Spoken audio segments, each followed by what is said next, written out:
Such a shame you chose peonies for the centerpieces, Barbara said, running her finger along the petal of a pale pink bloom. They'll be wilted by dinner. I told Jason you should have gone with orchids. I gripped the clipboard tighter, forcing a smile. Peonies are my favorite, and they're in season, so they're perfectly fresh. Well, it's your party, Barbara's lips pursed. Though I still think my suggestion for the country club would have been more appropriate than your backyard. We wanted something intimate, I replied. Something that felt like us. Barbara's eyes narrowed slightly. Yes, well, you've always had unique tastes. My name is Aubrey Collins, 29 years old, and today marks my third wedding anniversary with Jason. For 6 months, I've been planning this garden party at our home in Lexington, Kentucky, arranging catering, decorations, and entertainment for 30 of our closest friends and family. I wanted tonight to be perfect, a celebration of our love and the life we've built together. There was just one persistent cloud over my preparations. Barbara Collins, my mother-in-law, who had insisted on arriving hours early to help.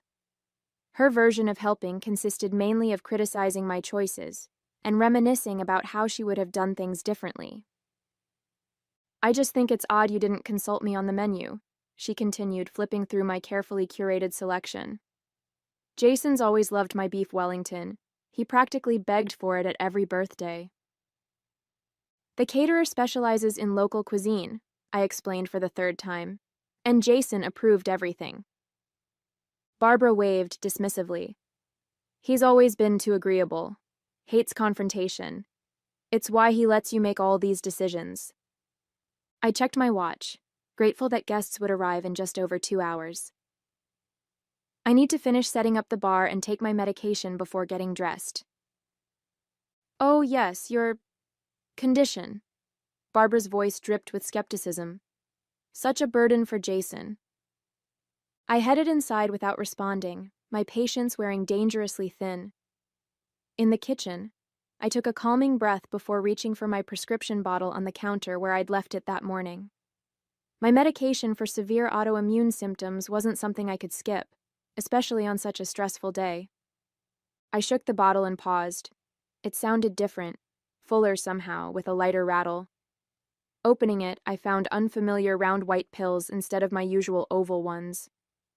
Confused, I examined one closer, then poured them onto a napkin to inspect. My stomach dropped as I realized what I was looking at. These weren't my prescription tablets. They were sugar pills. Someone had deliberately replaced my vital medication. And there was only one person who had been in my house all day. One person who had always seen my health issues as an inconvenience, a flaw that made me unworthy of her son. Barbara. Jason and I met at a fundraising event 4 years ago, where I was coordinating logistics and he was representing his architectural firm. We connected over a shared love of historic preservation and Kentucky bourbon. 3 months later, we were inseparable. A year after that, married in a small ceremony at a local vineyard. Barbara's disapproval was evident from our first meeting. She'd had another woman in mind for Jason, the daughter of her bridge partner, a pediatric surgeon from a prominent local family. Next to Dr. Heather Whitfield's impressive credentials, my career as an event coordinator seemed trivial to Barbara, despite my success running my own business. It's just glorified party planning, she once remarked within my earshot. Hardly a career. When Jason proposed, Barbara's campaign against me intensified. She questioned my health issues, the autoimmune condition I'd managed since college, suggesting I might be exaggerating for attention. She accidentally included shellfish, which I'm severely allergic to, in dishes she prepared for family dinners. She reminisced constantly about Jason's ex-girlfriends and their accomplishments. Despite her efforts, Jason and I built a happy life together. He supported my business as it grew, and I cheered him on when he made partner at his firm. We renovated a historic home in Lexington's Chevy Chase neighborhood, creating a space that reflected both our styles. Barbara found fault with every decision, from the paint colors to the furniture arrangement. It's too modern, she complained. The Collins family has always appreciated tradition. Jason usually deflected his mother's criticisms with good humor, attributing them to old-fashioned ideas and difficulty adjusting to change. He saw her actions as misguided attempts to protect him rather than deliberate attacks on me. "She'll come around," he often assured me. "She just needs time." 3 years later, I was still waiting for that miraculous transformation. If anything, Barbara had become more calculating, timing her barbs for moments when Jason wasn't present to witness them. For our anniversary party, I had attempted a peace offering, incorporating several elements Barbara might appreciate: her favorite flowers in the guest bathroom, the bourbon brand she preferred at the bar, a special table near the garden's best views. I even invited her early, hoping to make her feel included. Now, staring at the sugar pills that had replaced my medication, I realized how naive I'd been. Barbara hadn't come early to help. She had come to sabotage. I searched through my purse for my backup medication, which I always carried for emergencies. Finding the small pill case, I quickly took my proper dose. As I swallowed, I considered my options. Should I confront Barbara immediately? Tell Jason? Cancel the party altogether? The thought of Barbara's satisfaction if I ruined my own anniversary celebration made the decision for me. The party would go on, but I would be watching my mother-in-law very carefully. I finished my makeup and secured the last pin in my upswept hair, examining my reflection. The emerald green dress complemented my auburn hair, and if my smile seemed slightly forced, only I would notice. Taking a deep breath, I headed downstairs to check on the final preparations. The caterers were arranging appetizer trays in the kitchen. The bartender was setting up on the patio, and fairy lights twinkled throughout the garden. Everything was perfect, or would have been, if not for the lingering unease about Barbara's actions. I found her in the dining area, adjusting my carefully arranged place cards. "I've moved the Hendersons closer to us," she explained without looking up. "They're practically family, unlike some of those work friends you insisted on inviting." "The seating was intentional," I said, keeping my voice level. "Jason and I arranged it together." Barbara glanced up, a calculated innocence on her face. "Oh? Well, he won't mind. He always preferred Catherine Henderson's company. They dated in high school, you know." I did know. Barbara mentioned it at least once a month. "I found something interesting earlier," I said, watching her carefully. "Someone replaced my medication with sugar pills." Barbara's expression didn't waver, but a slight flush appeared on her neck, her tell, as Jason had once pointed out. "How careless of you to mix them up," she replied smoothly. "I didn't mix anything up. My pills were deliberately switched." She straightened, meeting my eyes with a cold smile. "That's a serious accusation, Aubrey. Perhaps your condition is affecting your judgment. These autoimmune issues can sometimes impact cognitive function, can't they?" The calculated cruelty stole my breath momentarily. This wasn't just passive-aggressive sniping. This was dangerous. She had deliberately tampered with medication I needed. "Why do you hate me so much?" I asked, the question escaping before I could stop it. Barbara's smile tightened. "Hate is such a strong word. I simply recognize that you're not right for my son. Eventually he'll see it too. We've been happily married for 3 years." 3 years is nothing," she dismissed. "A fleeting moment. Jason needs someone who will enhance his life, not complicate it with health problems and frivolous career choices." As she turned back to the place cards, rearranging them to her preference once more, a terrible clarity came over me. Barbara wasn't simply difficult or overprotective. She was actively working to undermine my marriage, my health, my confidence. And she wouldn't stop. "Maybe you'll finally leave my son," she added softly, almost to herself. I stood frozen, the full implication of her words sinking in. She hadn't just wanted to make me ill for the party. She had hoped a medical episode might strain our marriage beyond repair. This was sabotage on a level I hadn't imagined possible. Jason's voice broke the moment as he came through the front door. "Hello? The florist just delivered more greenery. Where should I put it?" Barbara's demeanor shifted instantly, her voice warming. "In the kitchen, darling. Everything looks wonderful." As she brushed past me to greet her son, her eyes flashed a clear message. This is far from over. And in that moment, I realized she was right. This wasn't over, but it wouldn't end the way Barbara expected. When Jason entered the dining area, I forced a smile, unwilling to cast a shadow over our celebration by revealing his mother's actions. Not yet, anyway. I needed proof, something more concrete than switched pills that Barbara could easily deny or attribute to my confusion. You look stunning, Jason said, kissing my cheek. Everything okay? You seem tense. Just pre-party nerves, I assured him. Would you mind checking that the bartender has enough ice? I need to review a few things with the caterer. Once Jason headed to the backyard, I slipped into the guest bathroom where Barbara had left her oversized purse. I hesitated only briefly before searching it, finding my original pills tucked into an inner pocket. I took a photo with my phone, then returned everything exactly as I'd found it.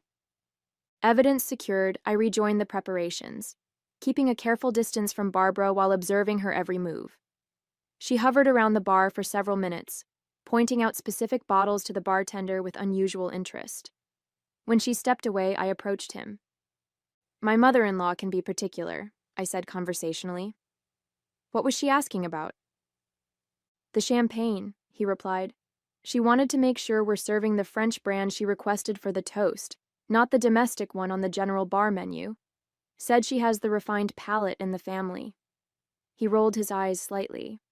I nodded, remembering Barbara's insistence on providing her own champagne.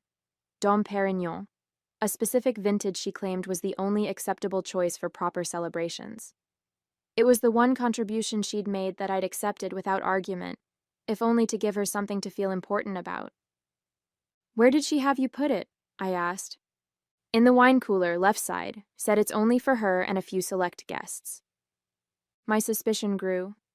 I checked the wine cooler when the bartender was distracted, finding the distinctive bottle with a small piece of blue tape on the bottom, Barbara's way of marking it presumably. I didn't dare open it, but made a mental note to watch closely when it was served. The first guests arrived at 7, and soon our backyard was filled with conversation and laughter. I moved through the crowd, playing hostess while keeping Barbara in my peripheral vision. She held court near the koi pond, regaling Jason's colleagues with stories of his childhood achievements, carefully edited to minimize my presence in his current success. At one point, I overheard her speaking to Jason's boss. Of course, the Hendersons' daughter would have been the more conventional choice. She's just made head of neurosurgery at Johns Hopkins. But Jason always had a soft spot for creative types. I bit my tongue and moved on, reminding myself that engaging would only give her the reaction she wanted. As dinner approached, Barbara cornered me in the kitchen under the guise of helping with the final touches. I noticed you took your medication after all, she said quietly. How fortunate you had extras. I always carry backups, I replied evenly. Given my serious medical condition. Her eyes narrowed slightly. Yes, your condition. How convenient it never seems to hinder you when there's a party to plan or attention to be gained. Before I could respond, she added, I understand if this is all too much for you. No one would blame you if you needed to lie down while I handle the hosting duties. The offer might have seemed thoughtful to an outsider, but we both knew what it was, another attempt to sideline me at my own anniversary celebration. I feel perfectly fine, I assured her with a tight smile, but thank you for your concern. Barbara's expression hardened momentarily, before smoothing into practiced pleasantness as Jason entered the kitchen. There you are. I was just telling Aubrey how lovely everything looks, she said. Though I've offered to take over if she's feeling overwhelmed. Aubrey never gets overwhelmed, Jason said proudly, wrapping an arm around my waist. That's why she's the best event planner in Lexington. Barbara's smile didn't reach her eyes. Yes, well, it's almost time for dinner. Shall we direct the guests to their seats? As she walked ahead, Jason whispered, Everything okay between you two? I hesitated, then nodded. Just the usual. Nothing I can't handle. But as we followed Barbara toward the dining area, I couldn't shake the feeling that something worse was coming. Dinner proceeded smoothly, the food receiving enthusiastic compliments from our guests. I'd begun to think my concerns about Barbara might be overblown. Perhaps the pill incident was her only planned sabotage, when I noticed her speaking intently to the bartender again. He nodded, looking confused before retrieving her special champagne from the wine cooler. I excused myself and approached the bar, arriving just as he began to open the bottle. "Is there a problem?" I asked casually. "No, ma'am," he replied. "Mrs. Collins requested her champagne be opened now so it can breathe before the toasts." "I'll take care of that," I offered, extending my hand. "We're still about 20 minutes from toasts, and I need to speak with you about the dessert wine pairings anyway." Once the bartender moved toward the kitchen, I examined the bottle more closely. The blue tape marker confirmed it was Barbara's special selection, but something felt off. I discreetly smelled the opened bottle but detected nothing unusual. Still, my instincts were screaming that something wasn't right. I made a split-second decision, swapping Barbara's marked bottle with an identical one from our own collection. If my suspicions were unfounded, no harm done. She'd never know the difference.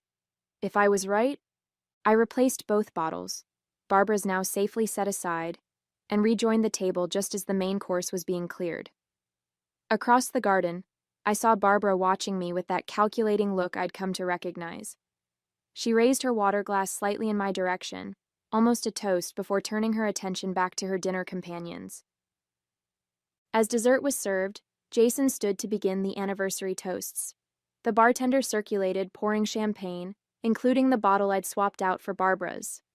When he reached Barbara, she pointedly checked the bottom for her blue tape marker before allowing him to pour, then smiled in satisfaction when she spotted it. Jason raised his glass.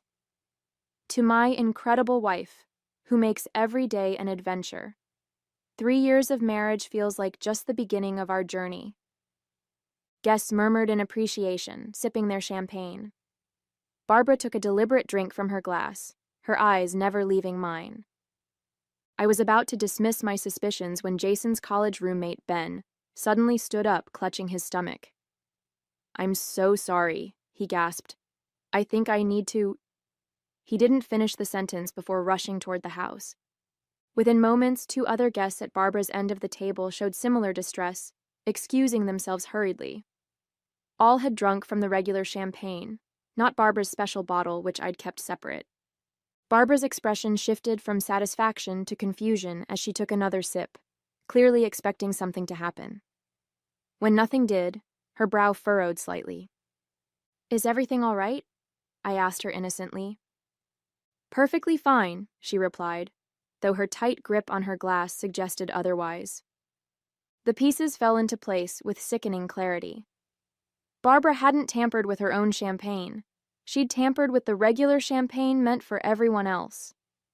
By some terrible coincidence, it had been served at her end of the table first, affecting her preferred guests rather than me. She'd planned to claim food poisoning or an allergic reaction, while I dealt with the chaos of multiple sick guests. I felt a cold wave of realization. This went beyond petty sabotage. She'd been willing to ruin not just my evening, but everyone's experience, potentially causing actual harm to innocent people, all to undermine me. I glanced at the bottle of her special champagne that I'd set aside, wondering now what might actually be in it. Had she prepared a backup plan? Was there something in that bottle intended specifically for me? Looking up, I caught Barbara's eyes again. The mask had slipped entirely now, revealing a hatred so pure it took my breath away. This woman, my husband's mother, wasn't just trying to drive me away. She wanted to destroy me. And in that moment, I knew I had to do something definitive to end this war she'd been waging. Not just for tonight, but for all our future celebrations and ordinary days between. As the affected guests returned one by one, looking pale but recovering, I quietly circulated, ensuring everyone had water and offering my apologies for what I characterized as possible food sensitivity in one of the appetizers. Barbara watched from her seat, visibly frustrated that her plan had gone awry. Jason was busy speaking with his boss, giving me a moment to approach the bartender again. The champagne we set aside earlier, could you pour a glass just for Mrs. Collins? I asked quietly. She's mentioned the other bottle doesn't taste right to her.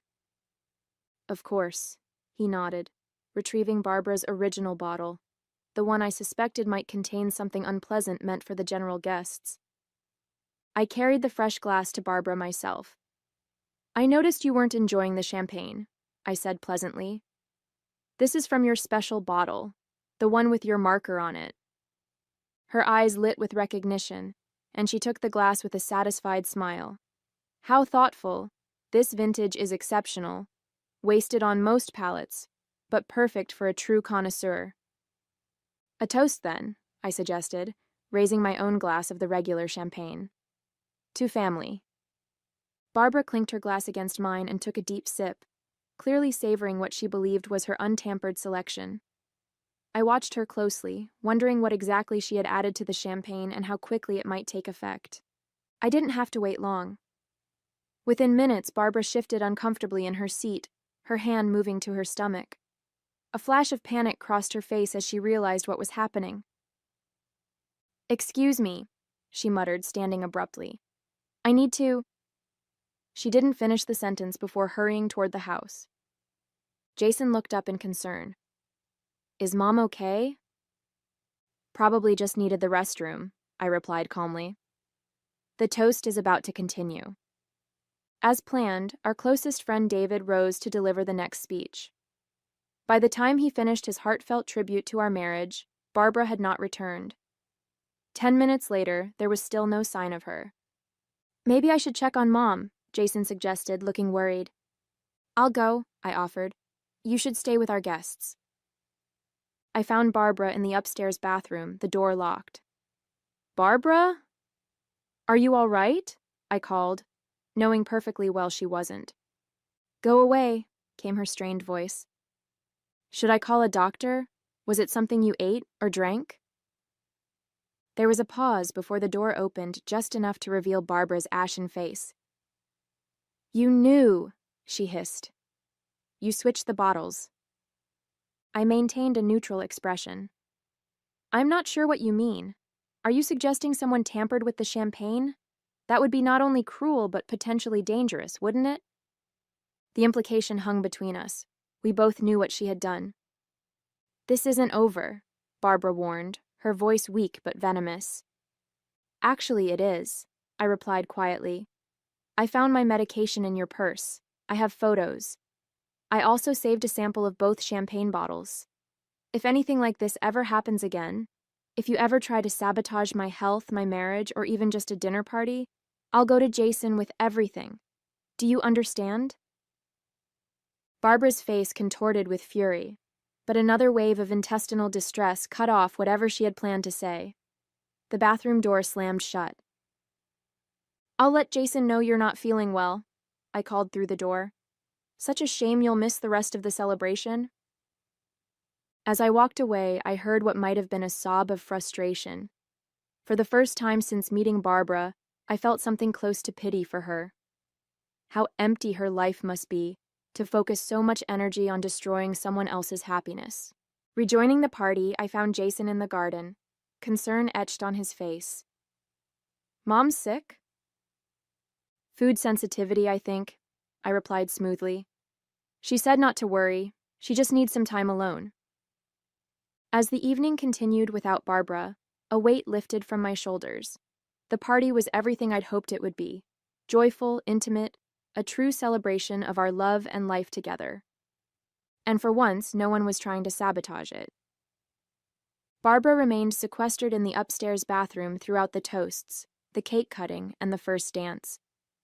By the time our closest friends were preparing to leave, she had been absent for nearly 2 hours. I directed the caterers to box up a slice of anniversary cake for her, making sure everyone heard my thoughtful gesture for my poor, ill mother-in-law. Jason went to check on her just as the quartet began playing our final requested song. He returned looking troubled. "She's finally coming down," he whispered. "But she's insisting someone tampered with her drink." On cue, Barbara appeared at the edge of the garden, her carefully styled hair now limp, her makeup smudged despite obvious attempts to fix it. Her eyes locked onto mine with undisguised hatred. I squeezed Jason's hand. I think the heat and excitement might have been too much for her. As Barbara approached us, I stepped forward with concern. Feeling better? We saved cake for you. You did this, she hissed under her breath. You switched the champagne. You knew. Knew what, Barbara? I asked innocently, aware that several guests were within earshot. That you marked your special bottle? Or that you put something in the regular champagne? The one that made Ben and the Johnsons sick? Her face paled further as she realized the implications. If she accused me directly, she would have to explain her own actions. Mom, what's going on? Jason asked, his brow furrowed with confusion. Barbara struggled visibly, caught between her desire for revenge and self-preservation. Nothing, she finally said. I'm just not feeling well. Such a shame you missed most of the party, I said, handing her the cake box, especially after you arrived so early to help. The emphasis on help wasn't lost on Barbara. Her hands shook slightly as she took the box. Perhaps next time you'll be able to enjoy the whole celebration, I added, without any unexpected interruptions. Barbara's eyes narrowed at the implied threat, but with Jason and the remaining guests watching, she could only manage a tight smile. Yes, next time. But we both knew there wouldn't be a next time, at least not one where she had any control. I had won. As the last guest departed and the catering staff began cleanup, Barbara announced she would be leaving despite our offer for her to stay overnight as planned. I think it's best if I go home, she said stiffly. I'm clearly not well. Jason, still oblivious to the true nature of the evening's power struggle, insisted on driving her. I'll handle things here, I assured him, kissing his cheek. Take care of your mom. While they were gone, I methodically gathered my evidence, the sealed sample of Barbara's tampered champagne, the photos of my medication in her purse, and a new addition. Security camera footage from our garden showing Barbara at the bar, handling the champagne bottles when she thought no one was watching. I stored everything in a secure folder on my cloud drive, then sent myself an email with the subject line: Insurance against Barbara Collins, anniversary party incident. She didn't need to know exactly what evidence I had, just that it existed and could be used if necessary. When Jason returned, I was curled up on our porch swing, watching the cleanup crew dismantle the last of our perfect evening.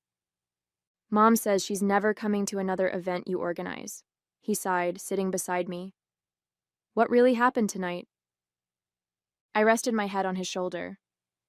Let's just say your mother and I reached an understanding. That sounds ominous, he said, but his tone was lighter than I expected. It's actually liberating, I replied. I think we'll have a much more peaceful relationship going forward. 2 days later, a stiff note arrived from Barbara, declining our Thanksgiving invitation with a vague reference to prior commitments. The following week, she announced plans to vacation in Europe for Christmas, her first holiday away from Jason in his entire life. As I pinned her note to our kitchen bulletin board, I couldn't help but smile. Sometimes the best revenge isn't just about winning the battle, it's about changing the entire war. And our future celebrations would be perfectly peaceful without Barbara's presence, just as I had planned all along.